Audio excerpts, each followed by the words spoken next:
Hai, terima kasih sudah klik video ini. Seperti biasa, kali ini aku akan kembali membagikan sebuah kisah horor. Kisah yang bukan sekedar menyeramkan, tapi juga menyisakan tanda tanya. Kali ini ceritanya datang dari seorang bernama Raka. Dan pengalaman ini terjadi saat dia dan teman-temannya memutuskan untuk liburan ke sebuah villa di daerah Puncak, Bogor. Tapi siapa sangka, liburan yang awalnya penuh tawa berubah jadi malam paling mencekam dalam hidup mereka. Tanpa berlama-lama, kita langsung masuk ke ceritanya. Tahun 2020, Raka bersama 9 orang temannya berencana untuk liburan singkat. Mereka ingin melepas penat setelah rutinitas kerja yang melelahkan. Di antara mereka ada Imam, Bintang, Putri, Febri, Cahyo, Galih, Vina, dan beberapa orang lainnya. Galih dan Vina adalah pasangan suami istri. Sementara Putri, dia sedang hamil muda. 2 orang dari mereka, Febri dan Imam, adalah warga asli Bogor. Dan yang paling penting, keduanya dikenal punya kemampuan melihat hal-hal yang tidak kasat mata. Awalnya mereka tidak terlalu memikirkan hal itu. Yang penting, mereka dapat villa murah. Dan benar saja, mereka berhasil mendapatkan villa dengan harga yang sangat tidak masuk akal. Rp300.000 untuk 3 hari 2 malam. Murah, tapi ternyata ada harga lain yang harus dibayarkan. Mereka berangkat sekitar jam 10 pagi, menggunakan 5 motor.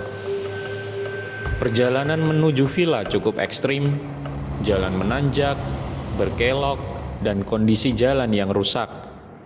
Di tengah perjalanan, Raka mulai merasa ada sesuatu yang aneh.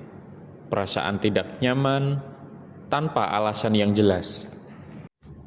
Dan tiba-tiba di sisi jalan mereka melihat seorang pria berjalan kaki. Saat diperhatikan, wajah pria itu hancur di satu sisi. Semua langsung terdiam. Refleks mereka beristighfar, Astagfirullahaladzim. Tapi tidak ada yang berani membahasnya. Saat hampir sampai, akses menuju villa ditutup portal. Dan anehnya, motor Raka tiba-tiba mati. Padahal sebelumnya tidak ada masalah. Setelah menunggu, akhirnya pemilik villa datang membuka jalan. Mereka pun melanjutkan perjalanan. Namun keanehan belum berhenti. Saat Raka masuk ke halaman villa, 4 motor di belakangnya justru terus melaju. Mereka seperti tidak melihat belokan, padahal jalannya jelas. Malam itu mereka hanya bersantai, mengobrol, dan tertawa. Tidak ada yang aneh. Atau mungkin mereka hanya belum sadar. Keesokan harinya, mereka diajak ke sebuah air terjun tersembunyi. Lokasinya cukup jauh dan harus berjalan kaki melewati jalur curam. Tempat itu masih alami, sepi, dan jarang dikunjungi. Awalnya semua terlihat sangat normal, sampai mereka turun ke air. Tiba-tiba segerombolan monyet muncul, bukan 1 atau 2, tapi puluhan. Mereka tidak menyerang, tapi mereka mengelilingi Raka dan teman-temannya.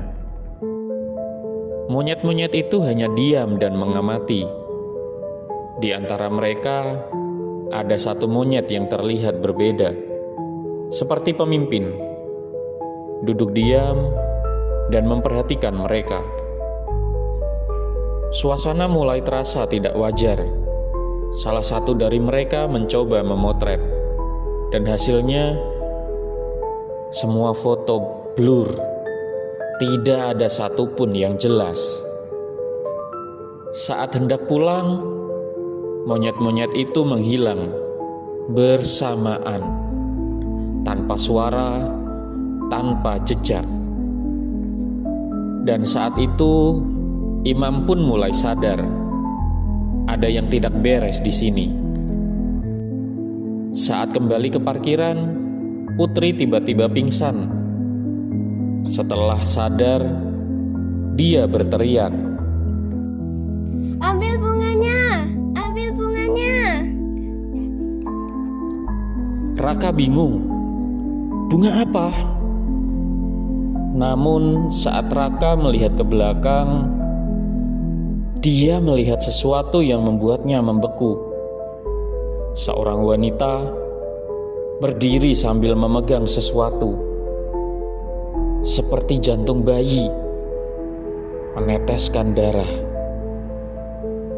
Raka tidak bisa bergerak, tubuhnya kaku. Dia hanya bisa berdoa dalam hati.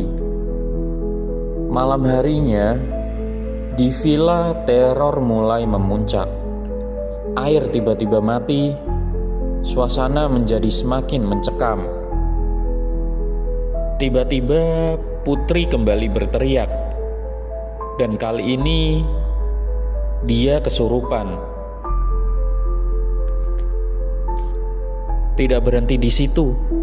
Satu persatu teman-teman lainnya juga mengikuti hal yang sama. Ada yang pingsan, ada yang menjerit, bahkan ada yang bertingkah seperti monyet, melompat dan berteriak tidak terkendali. Raka dan Imam panik. Mereka tidak mungkin menangani semua itu sendirian. Akhirnya mereka membawa satu persatu teman mereka ke rumah warga. Salah satu kejadian paling mengerikan, Bintang tiba-tiba lari ke arah tebing, dan hampir saja dia melompat. Untungnya berhasil ditahan. Keesokan harinya, setelah semua mulai tenang, mereka kembali ke villa untuk mengambil barang. Dan disitulah mereka menemukan sesuatu. Sebuah papan bertuliskan kawasan terlarang. Padahal sebelumnya tidak ada satupun dari mereka yang melihat itu. Mereka juga mendapat kabar bahwa sebelumnya pernah ada orang meninggal di lokasi itu. Jatuh dari tebing dengan kondisi wajah hancur di satu sisi. Sama persis seperti sosok yang mereka lihat di jalan. Akhirnya Raka dan teman-temannya pulang. Selamat, tapi tidak benar-benar baik-baik saja. Karena kadang yang kita anggap tempat liburan bisa jadi bukan tempat yang seharusnya kita datangi.